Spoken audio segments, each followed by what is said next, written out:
Hey, everybody. Welcome to Metal Movies and Brewskis Live. I'm your host, Matt Burke, and tonight we're going to be talking on all kinds of metal, man. We got monsters, comics, movies, you name it, man. We got it. Metal Movies and Brewskis Live, and it's midnight. And my buddy, Brian Van Shrek? I used to have the nickname Baron Wolfgang von Schreck. That was like my internet name. Yeah. Oddly enough, the very first internet name I had, Neo, like from the Matrix. How crazy is that? Or the rapper Neo. I think there's a rapper called Neo. Is there? Is he one of those mumble rappers? One of those guys that sounds like he has like a mouthful of marbles or something? Yeah. I don't know, maybe. I just remember seeing the name. I think it was like NE hyphen like YO and with like an H or something like that. Okay. That's shit for the youngins. I was like, hard pass. Yeah, man. Get out of here. Yeah, absolutely. Man. So the other day on the Twitter sphere, there was like some new account, like some that I seen that you were like retweeting or something like that, some horror like kind of viewing group or whatever. And they were talking about fucking they were talking about the situation with the Tubi, man. And we kind of touched base on that a little bit on the Spaghetti Showdown. And yeah, man, I kind of wanted to go into that a little bit. Just read read that post. For us, I think it's a big deal, you know. So right here, you know, is so put heads up mutants who used Tubi. According to Brad Henderson of TerrorVision, Tubi has been actively asking producers to cut and edit content out of their movies and or cutting it out themselves. It hasn't been all across the board, but in the group where the post was made, members noticed a number of 70s genre films were cut as much as 15 to 20 minutes. So check the running times before you decide to watch. What do you think about this, Brian? We can never have anything good. We can't have nice things, right? Tubi was, and maybe even still is, like the best of like the streaming networks. Yeah, right? It's the pinnacle as far as I'm concerned. Absolutely. Better horror selection than Shudder. Yeah, right? 100%. And now it's just, and here's the thing too. It's like, you know, you get people who are like, oh, well, they're just going to mess with like the mainstream shit. They're not going to come for our shit. Yeah, they're going to come for your shit too. Always, man. Always. Once they know it exists and that people are actually watching that shit, yeah, they're coming for it. So for me, this just reinforces the importance of physical media. 100%, man. They're coming for our shit. You know, we got that really close to that childhood dream I had of like having a remote control and being able to watch any movie at any time with a flick of a switch, right? Yeah, man. But they got to control what goes in and out of our eyes and ears. And so it is what it is. And it's almost like, you know, we always have this conversation. You bring it up a lot, and we're going to continue to bring it up. And it's just one of those evergreen topics is, I'm going to buy the 4K release of this. I'm going to buy the fucking Blu-ray release. I'm going to buy the DVD release. And it's like, now you kind of need to, because your Blu-ray player might break. Your 4K player might break. Your VHS might break. And you're going to need to have all that stuff on, you know, on lock in the chamber ready, because all of our stuff's going to be edited practically. It seems like, you know, I've been doing more research on this. I mean, I did a little bit before the show to kind of set up the topics. And I noticed that there's been some stuff where people were talking about editing, and then there was some claps backs, you know, oh, it's not going down like that. You know, we're not editing stuff. And I don't know. Of course they're not. And what up, Keith? And to me, like the incident with Criterion, the Criterion channel editing the French Connection, that's historic. So, no, for most people, you wouldn't, you know, like, it's a car chase, you know, right? But also, it's just like Criterion. If you're not familiar, Criterion always put out like they were like the Rolls Royce of DVDs and Blu-rays. Yeah, right. I remember that. So, like for instance, the set that I got for like the Night of the Living Dead transfer, it came with the graphic novel, it came with all this like cool stuff, extras out the ass, and you know, just an astonishingly beautiful transfer. and they have always been about film restoration and film preservation. So when they're fucking with shit now, it does not bode well. It does not bode well. Because they're not supposed to be, in with the fucking, so.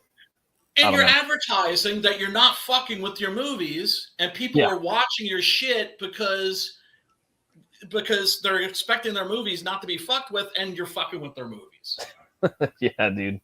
I don't know, man. I hope that they kind of see what they're doing, and like, I don't know, man. Like, they kind of take a step back. But I mean, that's something that you're always talking about, like that's going to happen, and it's like the whack-a-mole, and you're coming for your shit, and it's good. Like, I mean, like for me, I'm always trying to, shill everywhere I can, you know what I mean? Like all the time, as much as possible, because everything can get taken down, and like right now, I have the ability to show my metal music I like, movie trailers, you know what I mean? Like as soon as you get monetized, your shit like gets taken away. You know what I mean? Know. I know. So I'm gonna run this bitch like Headbangers Ball, dude, as much as I can. You know what I mean?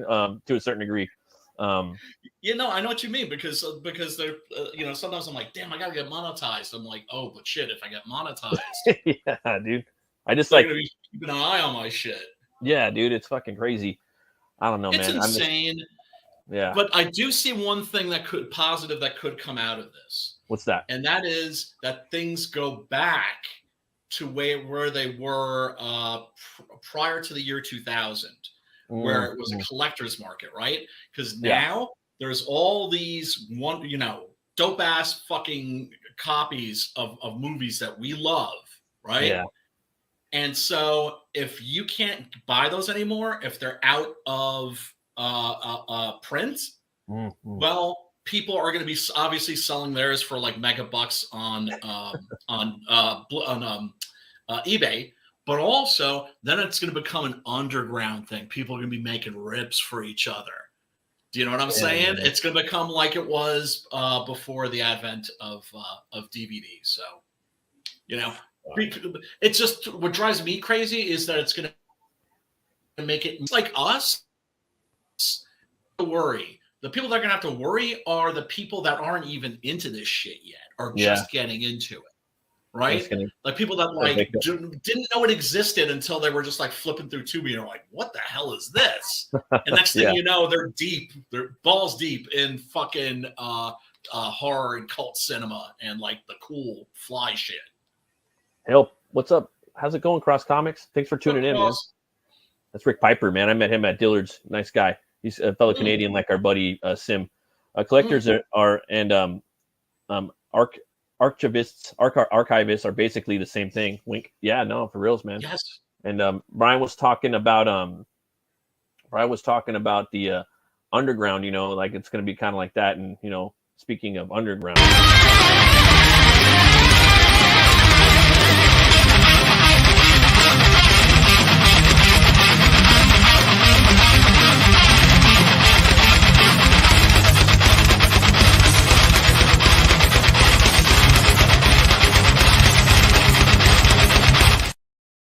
Now, this wasn't underground, but as part of the TMNT movement and all the crazy cartoons that came out in the 90s, this was one of the favorite cartoons of mine.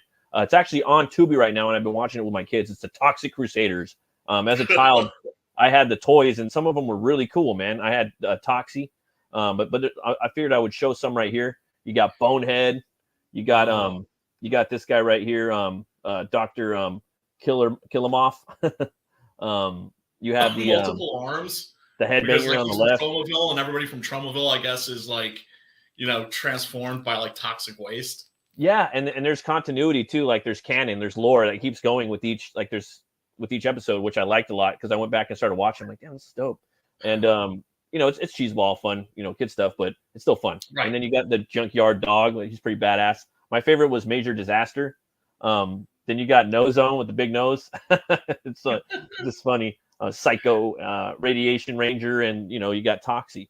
And then there's some stuff out there too where they have like season 2 of toys that were going to come out, but they never did. And I always loved that Toxie. Here's some of the vehicles. I had the Toxic skateboard right here. I didn't get none of these other ones. Like, these are dope, dude. Like the Toxic, the Smog Cycle. I had the Crusader skater. That was the one I had. Smog Cycle. yeah, dude, this is awesome, bro. Like, I like It's this crazy that these got made. Like, they got And made, that man. cartoon got made. It's just The cartoon. bizarre. Yeah, the cartoon got made, and oh man, it was just like a big part of my childhood, you know. And like even my cousin had it, and I you know, went to his house, and he had all that stuff. And let's see here, I have a toy of the Doctor. Yeah, the Doctor was cool too. And like once he takes his mask off, I think he's like this arachnoid type character like that.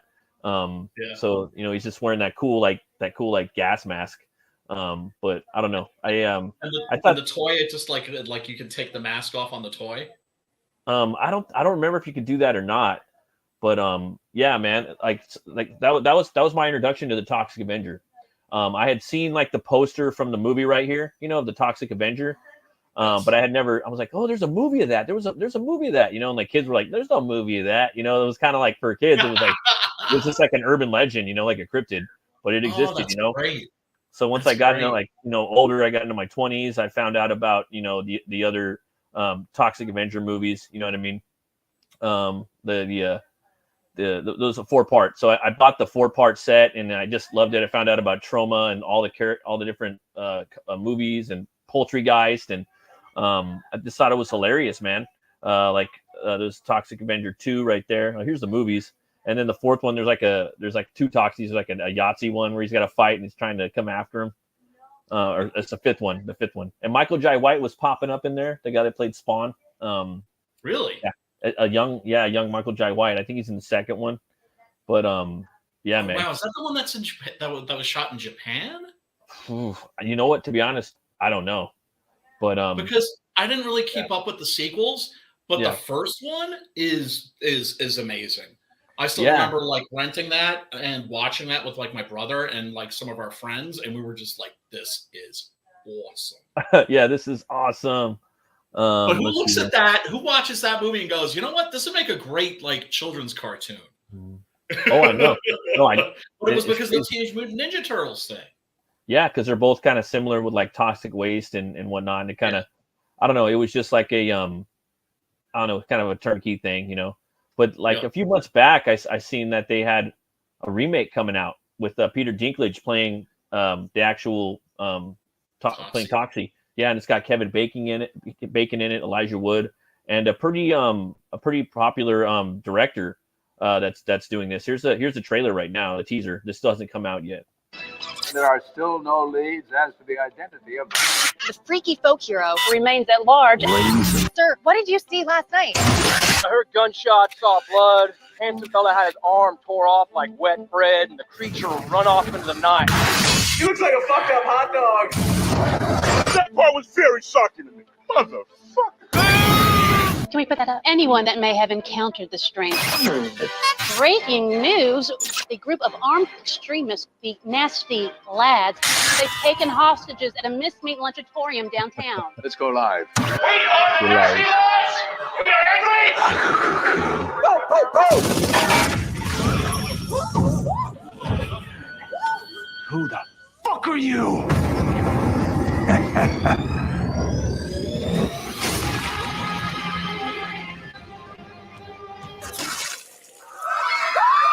He's a hero.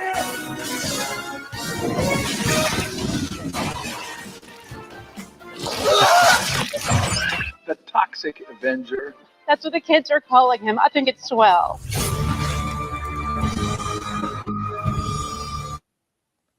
Sitges Festival. That's like the festival in for like horror movies and science fiction and fantasy and that sort of thing, especially horror. What do you think? I mean, as far as the trailer goes, you know, I have my thoughts. What are yours for the teaser? You know, cautiously optimistic. For me, when I first saw it, I was a little like butthurt. Like, dude, Peter Dinklage, like he's a little bitch, like talking all that shit, like kind of gatekeeping like the dwarf community. No, I know. So I had that, but then I'm like thinking of the character thing. You got to separate the art from the artist, you know. And I'm just thinking like, damn, that would be pretty dope. Like for me personally, I'm a little more terrified of smaller people than I am of taller people because they have the better center of gravity and they're stronger and they're brutal and they can fuck you up. Hence Wolverine. And they can. That's just alone.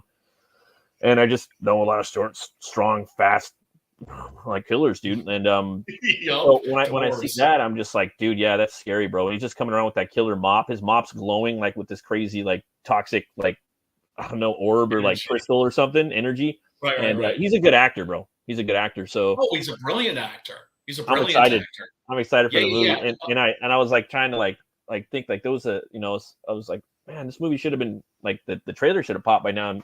And I found the teaser, and because I had seen that it was on Yahoo, they were promoting it like 6 months ago or something like that. So yeah, man, seems pretty fun. Yeah, though. I mean, with Peter Dinklage, it's like I remember reading a Game of Thrones. That's the first novel in the series, and the character Tyrion Lannister. I remember just thinking like Peter Dinklage would be awesome. What in this. Is he a dwarf in the book too, or? Yeah. Oh, okay. And he's like the actor, right? Right, because he had been in a movie called The Station Agent. I remember from In Bruges. That was the first movie I remember seeing him in. In Bruges. Another one too, like Fanboys or something like that. Yeah, he had some smaller roles, but the movie that really put him on the map was The Station Agent, and he was just fucking brilliant in it. So he's a fantastic actor. But look, we did the Omega Man the other week. I'm as far away from Charlton Heston politically as you can get. He was pro censorship. Remember, he did the body count thing. Yeah, die, pig, die. He was like reading the fucking die, lyric. pig, die. Die, pig, die. Hey, so anybody that's pro censorship, like, I'm against that shit. You're a fucking fascist if you're pro censorship. Yeah, right. But that doesn't change the fact that he whips much ass as Neville in the Omega Man, and I don't enjoy it any less. Oh yeah, for sure, man. I was gonna say, man, we have next week. I'm gonna be launching Butch Cleaver 2 on here. I got all my Butch Cleaver stuff. It's gonna be on Fund My Comic, so I wanted to do a quick little shill for that. I got the campaign up right now.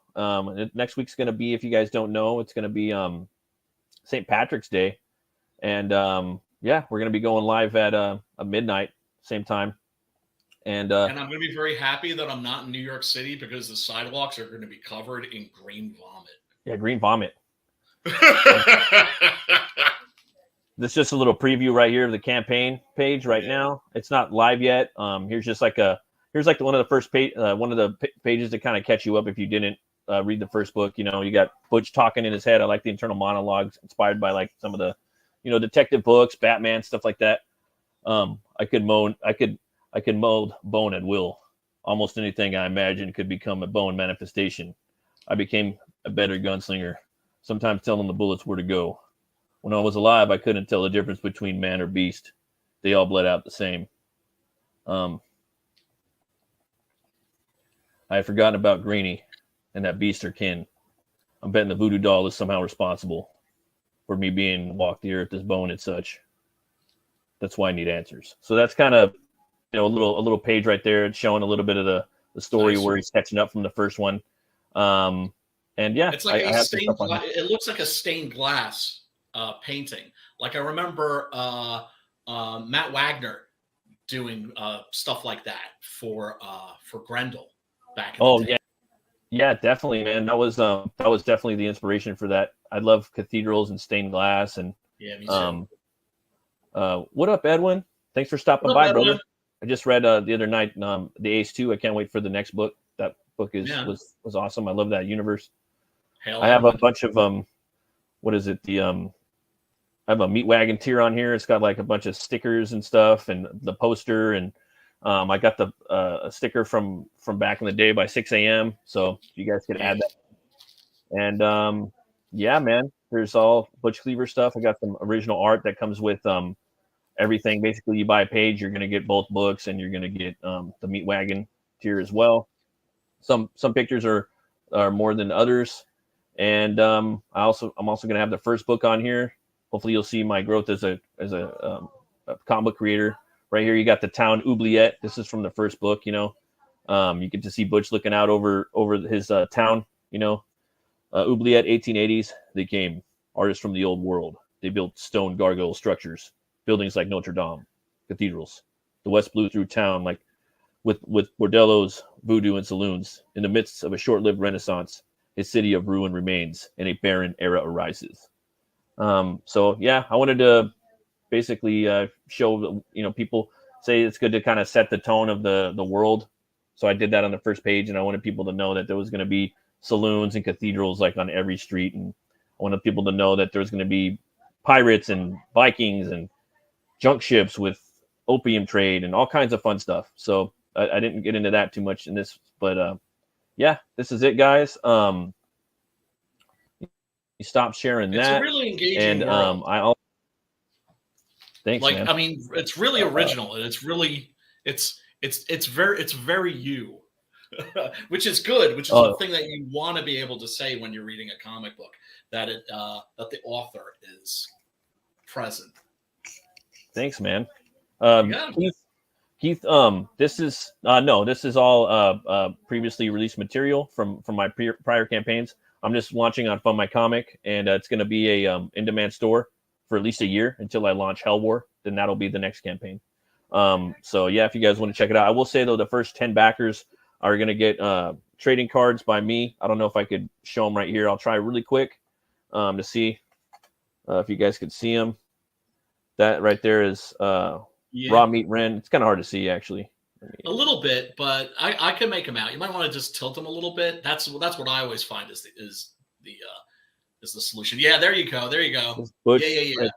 Butch with his rag face, leopard Butch. That's what I call him. There's a skeletal Butch. Boned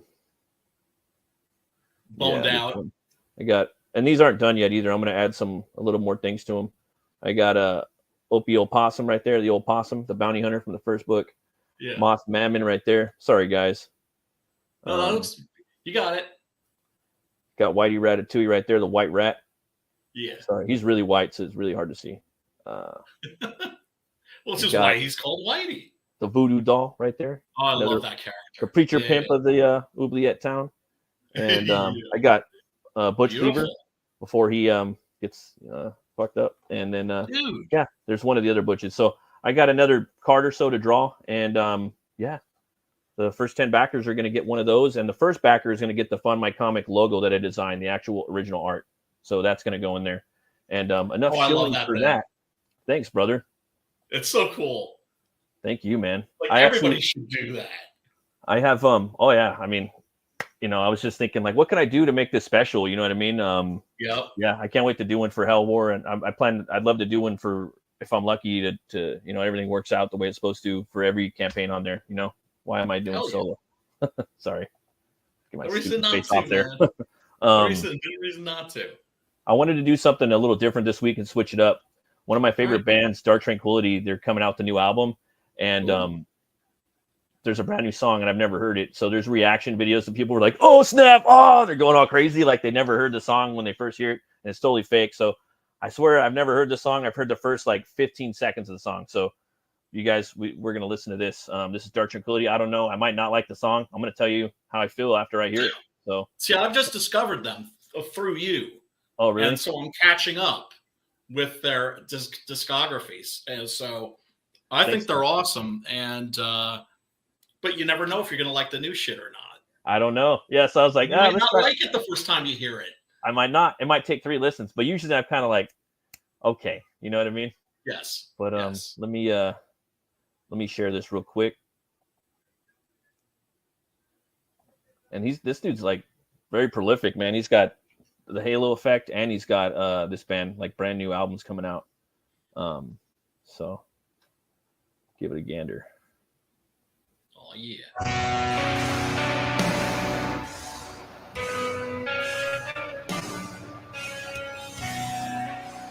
So Sabbathy.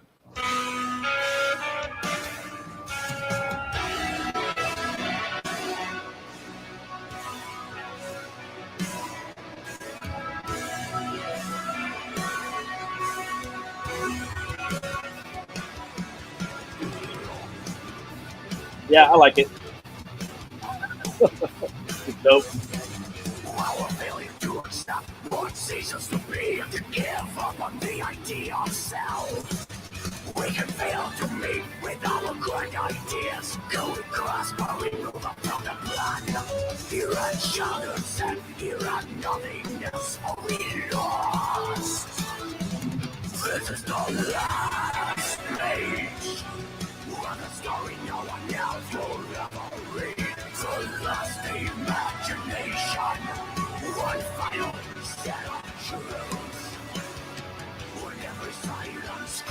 is written to the night eternal. This is the lost imagination.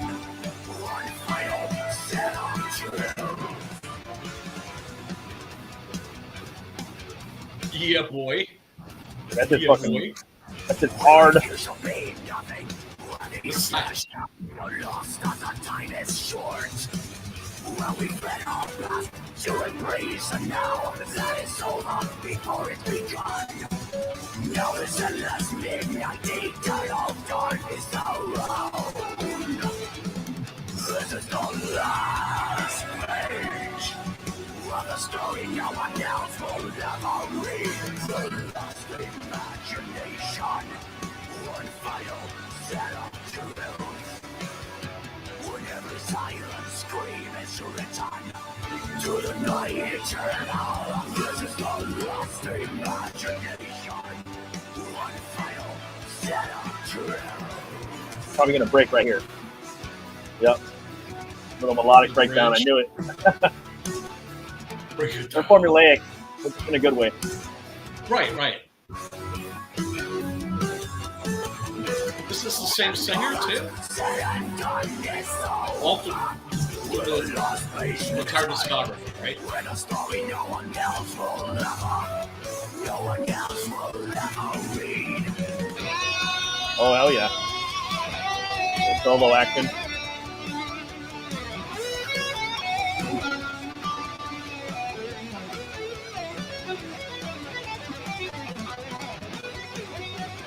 I think I know what this song is about too. Now, what you think you keep going? That's fine.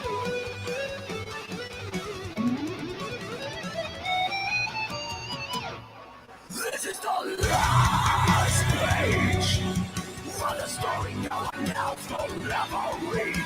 The last imagination, one final set of truths.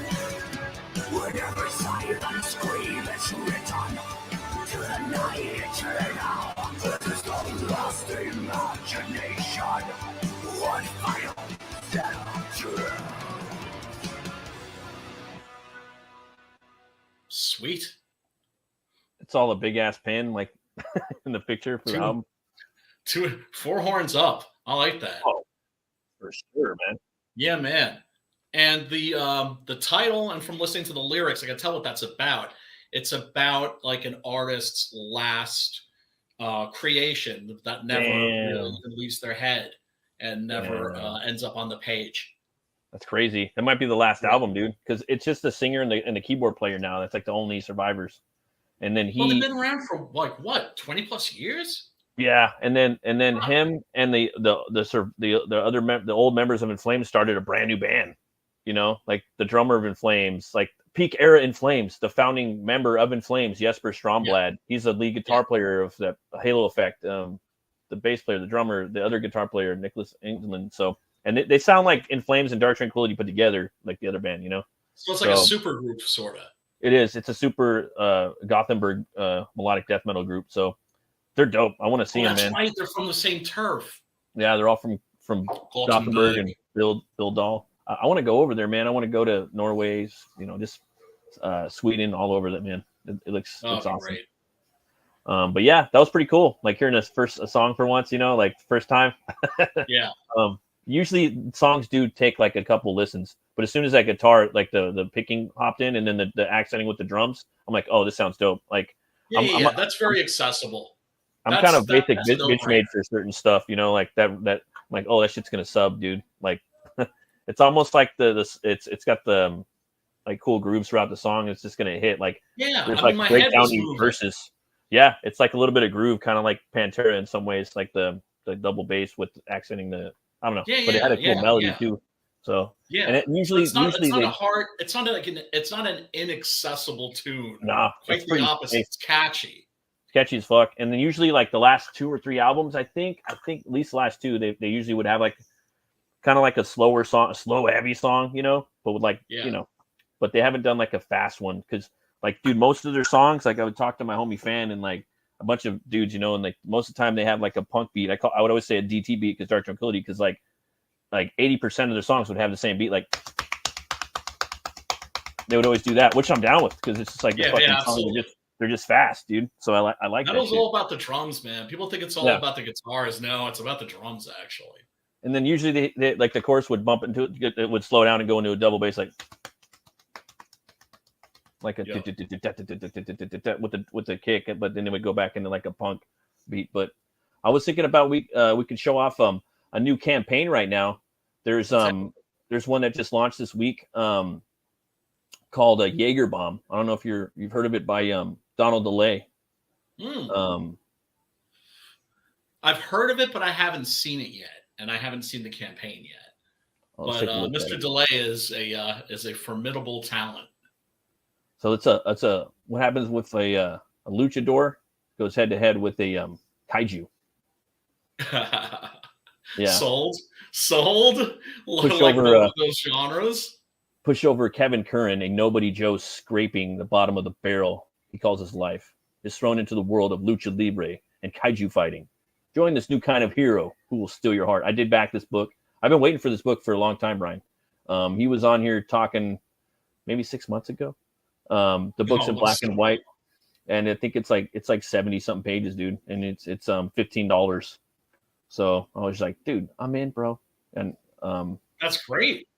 It just looks fun, you know. It's just like and I love his art. Yeah, a lot of energy, and he does a lot of style switches, and he can do a lot of styles. He's again one of the chameleons of the movement, you know. Yeah, he can do a lot of Swiss Army knifing. For sure. But his stuff always has a certain character to it. Kaiju. I didn't think about that. Like even El Santo never fought a kaiju before. Nah, man. But it's like obviously like crossing the genres, mixing them. He's going to be coming on again in a couple weeks, so I'm going to pick his head about El Santo. You know, I thought I did last time, but I think I probably did. But I want to talk about it some more. El Santo's a badass. But if you guys can, let me drop the link in the description, or in the chat. Sorry. And if you guys want, you could go and back the book. He's not doing really the heavy promo tour. You know what I mean? He's just jumping on a couple of shows. He's trying to gauge his audience just to see like who will back it for the most part without him having to do too much, like doing the CG strip. You know what I mean? Like hitting all the shows. Yeah. You know what I mean? Yeah, kind of like how I put my shit on a Kickstarter and didn't promote it like on purpose just to kind of just see. Like, you know, it's smart. What kind of sales are you going to get from people that are just flipping through? Mm-hmm. No, it's smart. You know, I don't have the cojones to do that. Like me, I got to get out there. You know, and it's good to know that though, dude. You know, and he's almost funded, so that's going to be. It's going to be cool. Launch? He just launched like Monday, I think. So he's doing pretty good. And still, I mean, shit, he should have made that by now. That book looks fucking dope as fuck. You know, it's Donald. It's Donald. It's just like the Bidenomics era. You know what I mean? It's a little tough. It's a little tougher now. It is true. Yeah, there's no question that the economy, the fact that it costs like $100 to fill a bag of groceries, it, you know, definitely has affected the crowdfunding market. And there's been a big campaign that launched that even one of your characters is in. This just launched a few hours ago, and this is the Iron Age Icons trading card set by Adam Miller. And man, I was gonna try to hit him up to have him do a Butch Cleaver card, but that shit was done with the quickening. Like everybody got in there like and got their cards spoken for pretty quick. But I'm guessing it's gonna be a hit, and he's gonna do probably at least 2 more campaigns, season 2 and 3 or whatnot, you know, or series 2. I'm not gonna lie though. I'm a little butthurt because our boy Vaughn didn't do a close-up, because he did this trailer, by the way, because Vaughn's like that, right? Mm. He does trailers for a lot of people. He's somebody that believes in giving back to the community. But you know, you see all these cards, and then he just he doesn't show like the 6-gun gorilla one. I'm gonna bring that up and share it on my screen if you want to check it out, because it's fucking dope too. Let's look at it. Let's see. I'm gonna play this. Oh, what is this? That's our art contest winner, if you can believe that. Adam Miller, who are you? The winner is Adam Miller. So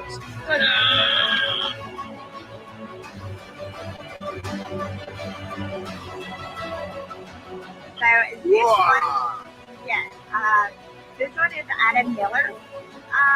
It's pretty amazing.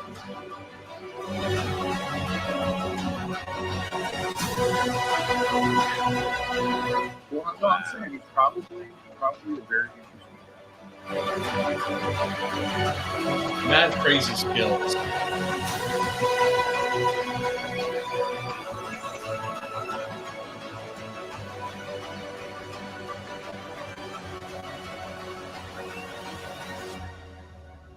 Adam Miller. I hate, like, he just won a contest, or he won another contest.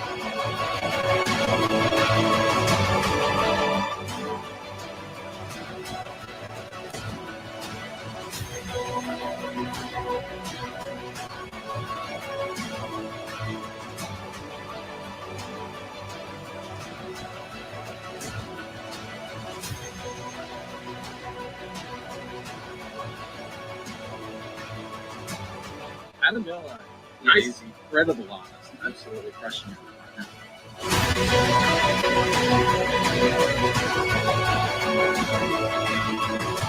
We should artists illustrate.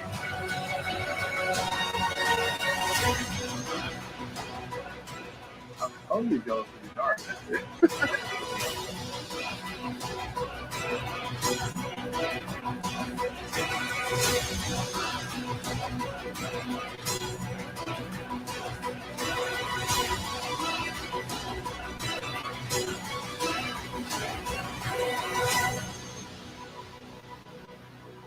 I saw your name though. I saw your name. A quick flash. I saw your name up in there though, motherfucker. No, look, this campaign looks dope. Adam contacted me about doing Six Gun Gorilla for this because he really wanted to do that character. Like, nice. I'm going to say no. Right? Yeah. I shared my screen if you want to throw that up real quick and tell me if that shit's not worthy of. Oh yeah. Of inclusion in the trailer. Oh, that's dope, dude. Yeah, it's definitely one of the best. Is it sick? Definitely one of the best ones because there's some characters that don't really do anything. They just like, I got a gun. You know what I mean? So they're not as fun to stare at as like a big fucking monster gorilla kicking some ass. Right. You know? I mean, it's just a fact. A genre thing. Yep. So, no, that's cool, Beautiful. Man. That's fucking badass. I remember seeing that like a few weeks ago. Like, damn, dog, that'd be a fucking dope ass cover, you know?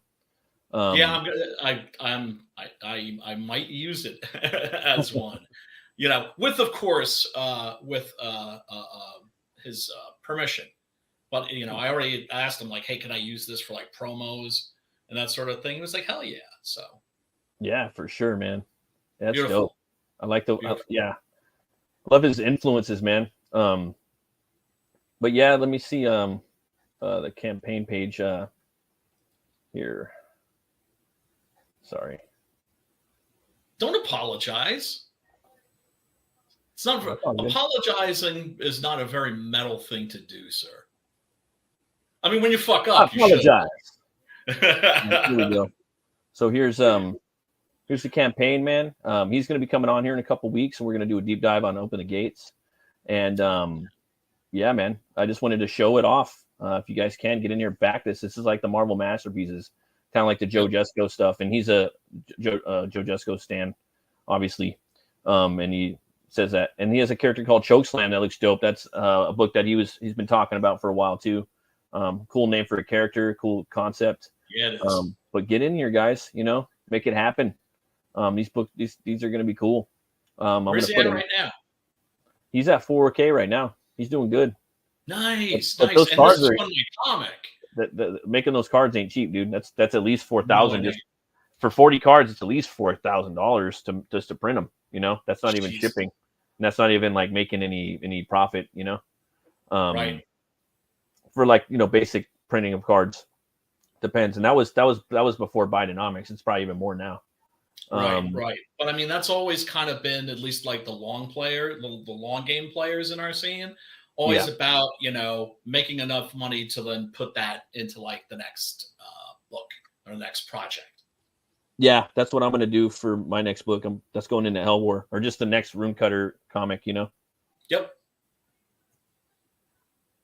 That's kind of how shit works for us. Oh, hell yeah, dude. Go and check this it looks out. great, man.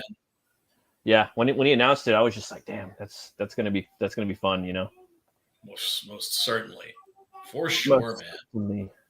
How was your day going so far, man? Okay, semi productive. Did a little. I'm at my favorite stage right now with the comic, and it's a little dark in here. See. But this is what I call my screen. Oh. Let me try and mehr Licht, more light. Yeah, so this is where I basically open the files in GIMP and then letter them myself. And you can see my lettering is for shit. I don't even really intend it to. It doesn't have to be good. It just gives me an idea of whether there's enough room for the dialogue on each page in each panel, because I don't want to make the page look crowded. Right. I mean, there's a lot of pages that don't even have any dialogue, that are just silent, and that's something that I decided about from the first book. It's like, don't try to convince people what a great dialogue writer you are. Even though people like praise me for my dialogue, it's like, don't try showing off because that's kind of an amateur move. And I mean, the pencils, of course, I can't wait to really show people this page right here. That's like, cool, you can man. really see it. I like how you print it all out like that. Punching that dude's eyeball out. That's sick, man. Yeah. So, and also worked a little bit on the Puritanian too. Oh, hell yeah. Yeah. Can't wait for that. Yeah, me too. And did a little reading. Been coming back to this. This is The King in Yellow. Oh, shit. This is the first book. It's by Robert W. Chambers. It was written in 1895. And it kind of blows your mind because he kind of predicted a lot of this shit. Yeah. But it's like set like in an alternate reality. And there's a book called The King in Yellow. Actually, it's a play. And anybody who reads it goes insane. So long before H.P. Lovecraft created the Necronomicon, the other book that drives you batshit crazy, The King in Yellow, was the first. And evidently, and I love this little detail, it's not you can read the first act of the play because it's a play, right? Yeah. You can read the first act of the play, still be okay. But if you fuck second act, that's it, man. You're gone. You're bonkers and potentially homicidal. Damn, dude. That's crazy. Yeah. I got to finish reading that Savage Tales of Solomon Kane. Right now, I got all the new Conan books. Like, I just got to go pick them up from the LCS tomorrow. And I'm starting to do reviews on some LCS books now, just because there's cool books for the most part. So I read the last Ronin part 2. I haven't read the last Ronin. I'm going to do reviews on those too, just for fun. Yeah, man, I'm doing Conan. Probably going to read Savage Tales first. I just did a review on Bloodrick. That's going to be dropping probably on Monday. That book was crazy. And yeah, man. Sword and Sorcery coming back, dude. Sword and Sorcery's coming back strong, man. Yeah, man. Speaking of sword and sorcery and monsters.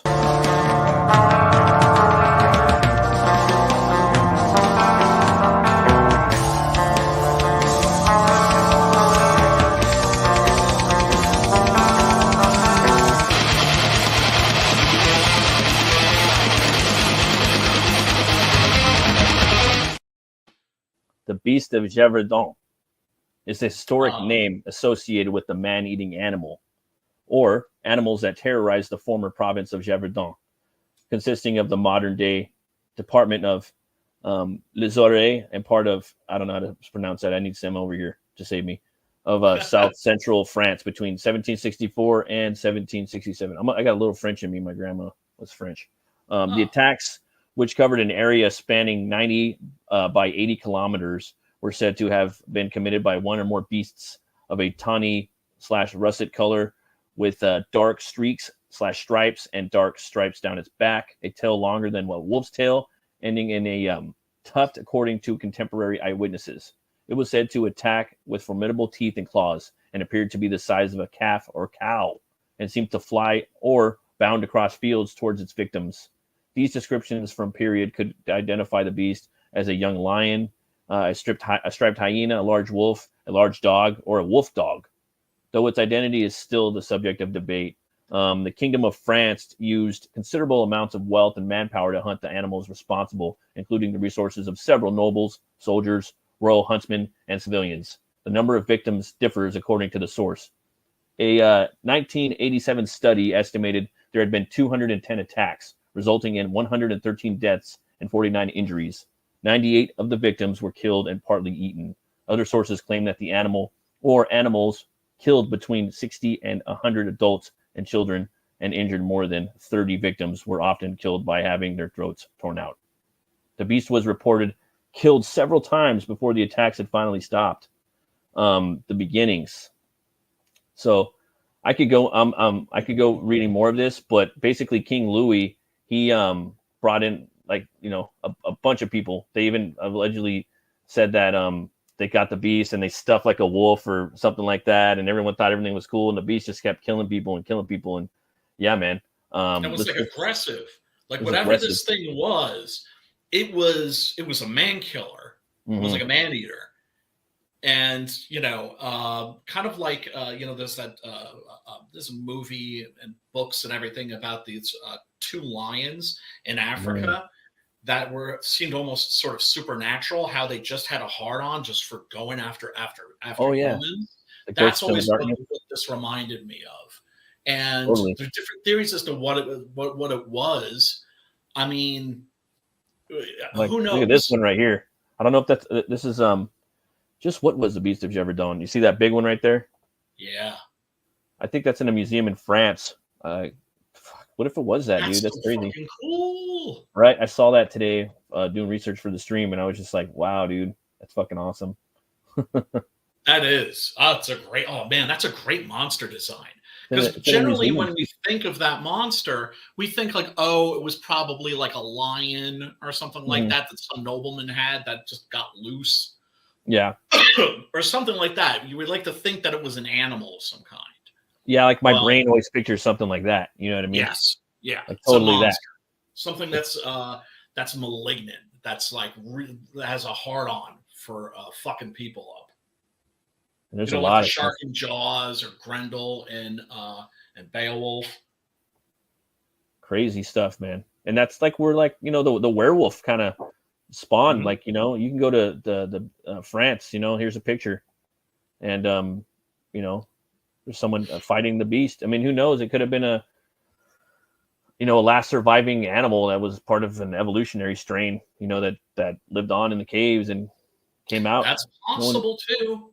Unlikely, but definitely possible. I don't know. It's always been fascinating to me. They reference it in so many things. The Wolfman. What was it? Max von Sydow, of course, most memorably, in which it's a tiger that's been outfitted with like armor and like steel claws. So it's basically some sick bastards got a tiger and then like armed it and armed and armored it to make it even more lethal.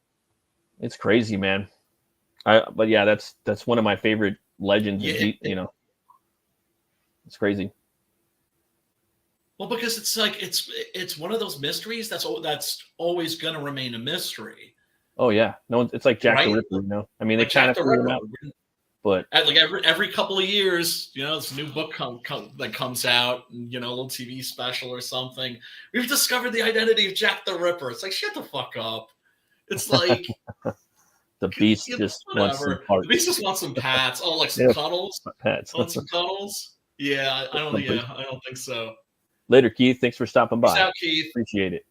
And the detail also that it always went for the throat. Yeah, that's right? very specific. That's not, yeah, because I would think that it was like, that it couldn't be one animal. Maybe it was like a pack of wolves, because that's a thing that people don't understand. It's like, yeah, it's fucked up and wrong that they exterminated all the wolves, but there was a reason why people were afraid of wolves.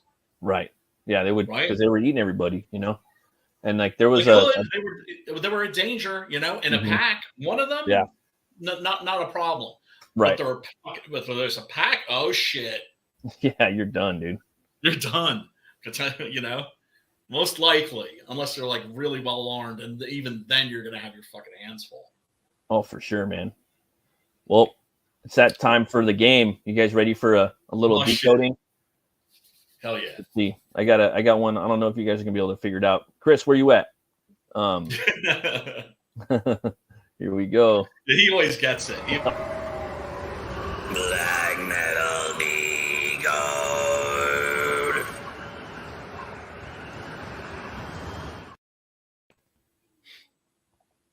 See if you guys can get this one. I'm gonna give you guys a couple seconds. Oh my. Because I got flummoxed by the last one for the first time.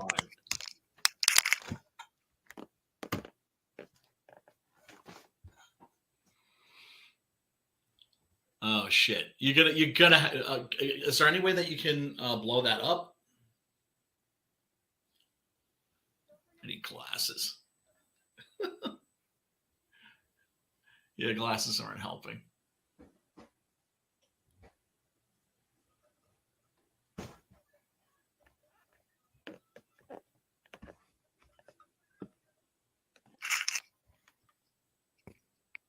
Yeah,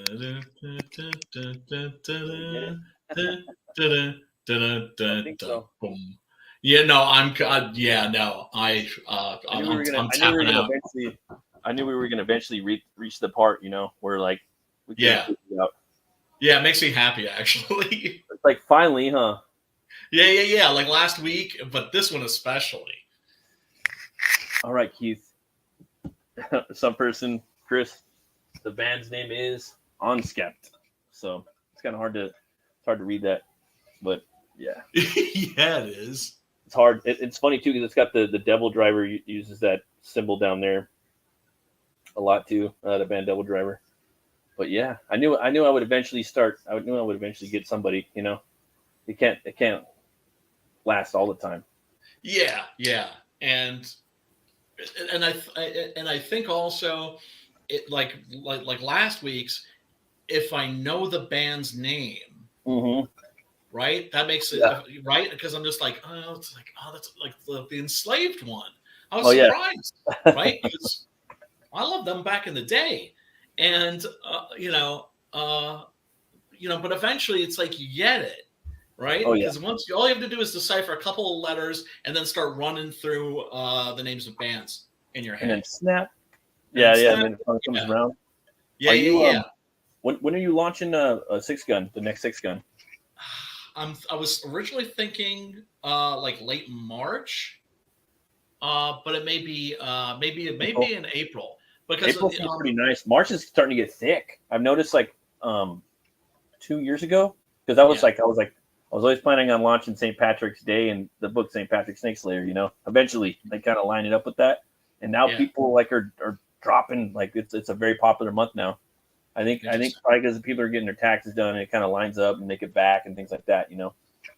March is my favorite month of the year. So is April, dude. Like they're both like, but I like March more just because I'm really like, I get like the jitters like this. I love like this week of the year. I love like St. Patrick's Day. I got 2 corned beefs.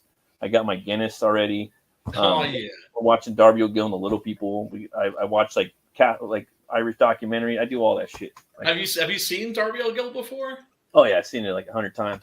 Right. I'll go watch The Quiet Man when the kids like we watched The Quiet Man too. Actually, it's pretty tame, you know. So just long. It's kind of boring. But Darby O'Gill is pretty fun. It's got like Banshees in it, and Sean Connery's old done that.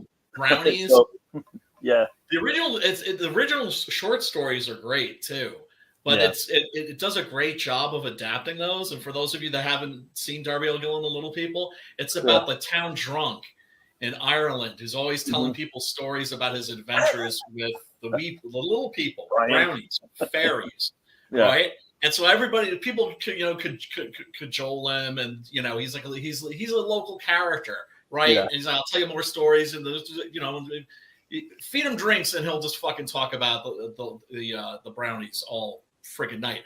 But then it turns out he actually is experienced. That he's not making it up. Yeah, he's like fucking with leprechauns, actually. Yeah, what we would call leprechauns. Leprechauns are brownies. As good as it, like for Irish folklore, there's nothing that comes close to it. Like still, and it's old as fuck, and it's a Disney movie. And it was a pretty kind of a big hit when it came out. Like for the time, had a pretty catchy song that Connery was singing and whatnot. And she is my darned one. Yeah, exactly. And it's got Banshees in it, and I did a review on it years ago. I still have it up on this channel if you guys want to check it out. Sometimes I'll do reviews of movies, and I'll try to sketch something just for fun, like a quick sketch of something, and talk about it. That's like the only draw streams I have. But I haven't really. I am going to start working in movie reviews too again, just because they're fun and they're fun to talk about. But speaking of movies, and kind of basically trampolining back into the topic, I wanted you guys to check this movie out. Brian was dropping some deep cut knowledge on this, and we're just going to basically kind of go back to it, and it kind of keeps with the theme of the show a little bit. So here you go. You guys could check this one out. Screen Factory. Yep. Physical media, bitches.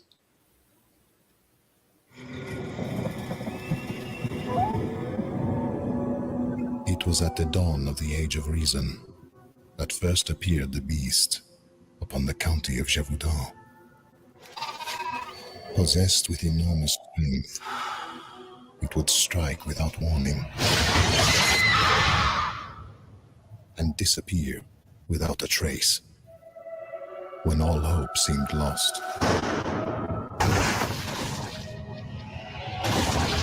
the king sent 2 men determined to unravel the mystery. What they uncovered was a world of deception and a struggle for power that was far more dangerous than anything they could have imagined.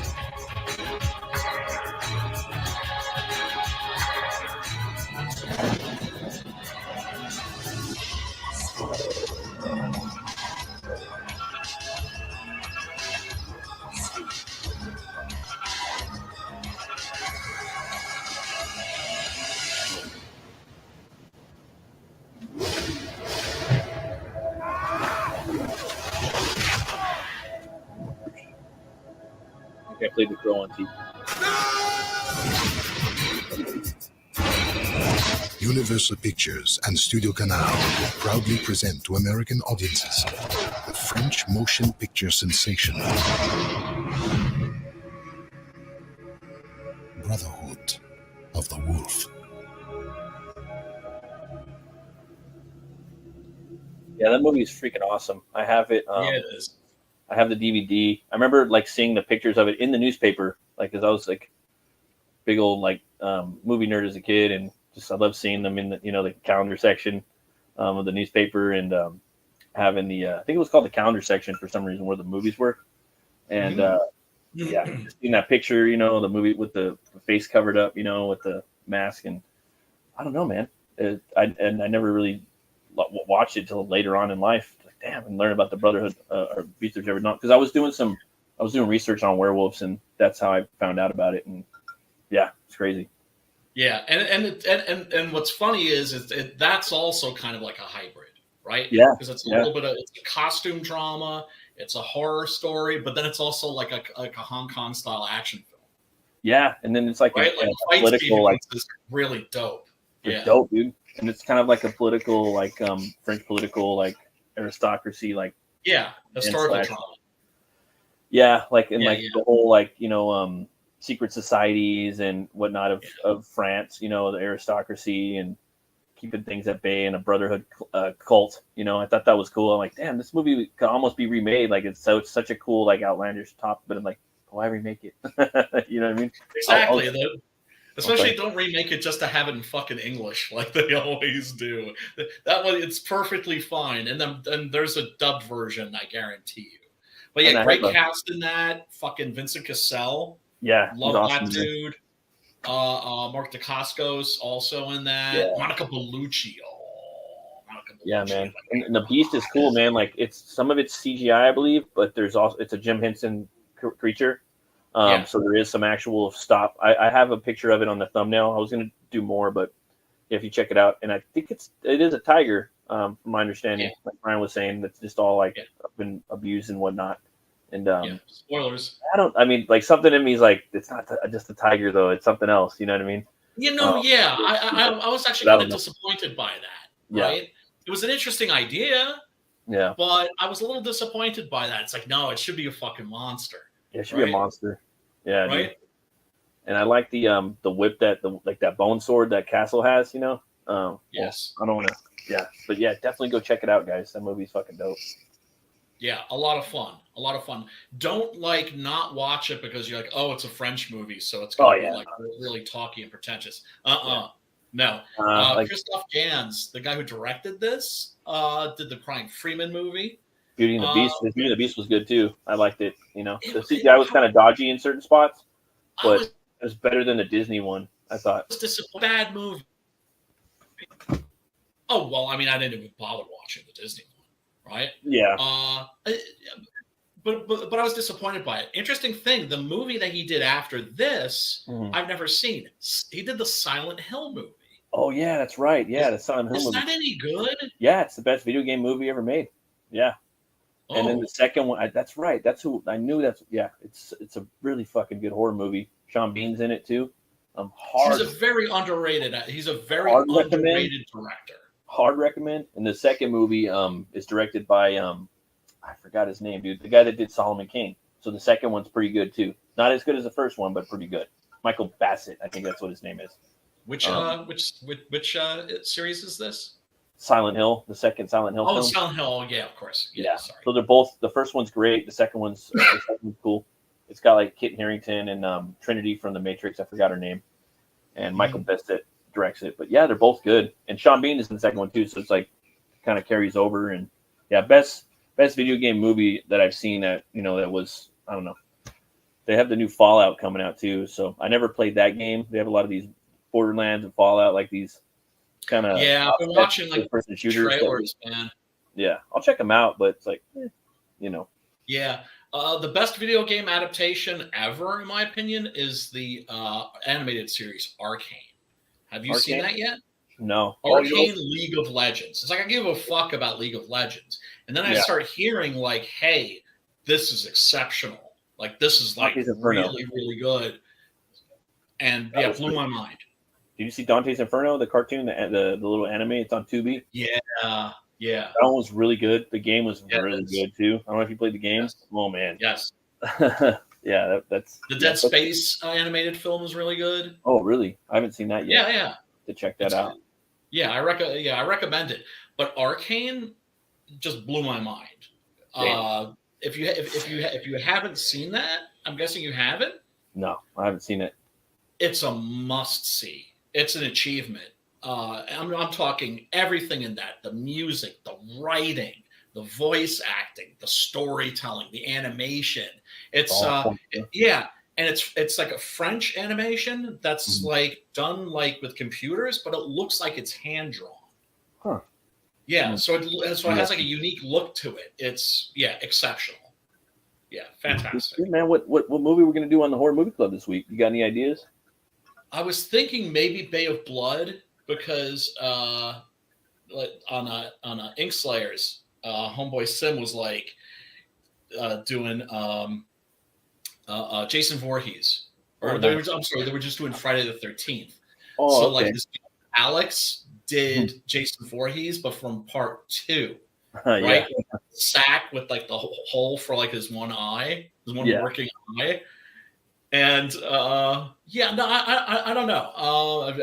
Do you have any ideas? I mean, because you know me, I've got a list. Oh, actually, Frankenstein, the true story. It was on Tubi. It's not on Tubi anymore. And if I can find that somewhere else where it's streaming, or if it's on YouTube or something like that, I'll pick that one, because that is criminally underseen. That sounds me, Frankenstein's thing. Oh yeah, I want to watch some Christopher Lee, like Dracula. That's what I'm in the mood for, like tonight. I still got to work on a little bit of Hell Which War. Which series have you seen? Dracula Has Risen from the Grave. That's my favorite. Horror of Dracula. Dracula's always like, that one's always been my favorite, but I want to watch all of them, dude. You know, but there's something like I kind of like to keep going back to Dracula Has Risen from the Grave. But I want to watch them all. The sweet spot. Just right, because there's Horror of Dracula, which was just Dracula. It was just released here as Horror of Dracula, and then second was Brides of Dracula, which doesn't have Christopher Lee. It has a Count Meinster, has a different vampire. That movie's awesome too. And then there's Dracula, Prince of Darkness, Dracula's Risen from the Grave, and Taste the Blood of Dracula. And those three movies, that's the fucking sweet spot. But they're all fun. Dracula AD 1972 is fun. He just became like my favorite Dracula. Like he just like metal Dracula. What did I tell you, bro? There ain't no half stepping. Christopher Lee is Dracula in a metal band. So cool. Yes, dude was a fucking fascinating guy.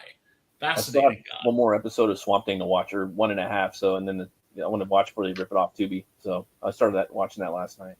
It's the Swamp Thing series. Would you agree that that's really good and it deserved like a second season? Oh, 100%, man. It's criminal that they had to get rid of it. They have so much other cat shit stuff out there right now. And it's just like, why not have this? You know what I mean? It's superhero fatigue. No, it's dog shit fatigue. Totally, dude. Well, shit, man. It's been going about an hour now. Probably gonna say goodnight to everybody. Thanks, Brian, for coming on. My pleasure, brother. Brian, where can we find you? You can find me on the YouTubes. You can find me on the YouTubes at Brian Christgau 1415. You can find me on the Twatters at Brian Christgau. You can find me on the Facebooks at Brian Christgau. Not a hard guy to find, and I have an unusual name, so just type my name into the Google and you'll find me. But yeah, thanks for having me on, Matt. Always a pleasure, sir. Always a pleasure. Likewise, brother. And you guys can find me on Twitter at RuneCutter Comics or here, and you can find me at BatMerc on Instagram if you want to check out that for whatever reason. And everybody, thanks for watching. Remember, next week we're going to be launching Butch Cleaver 1 and 2 for a little party show. Going to have some prizes and fun, and it's going to be. I'm going to have to drink. You know me, I never drink. I'm going to have to get Patrick's Day, dude. So I know. So I'm going to be probably cooking some corned beef for sure, like the night before, me or the lady, hopefully. Eating some cheese and drinking some Guinness, and that's what I'm looking forward to. And talking a little bit of Butch Cleaver and some other cool stuff. Some metal too. It is going to be Metal Movies and Brewskis, but it's going to be also the launch stream. So, and we might have a few guests on. I've been hitting some people up. They're saying they're down, but things change, so it'll be pretty fun. And as always, folks, thanks for watching. Always remember to be bold, be brave, and roll the bones to know your role. I'll see you guys later. Bye.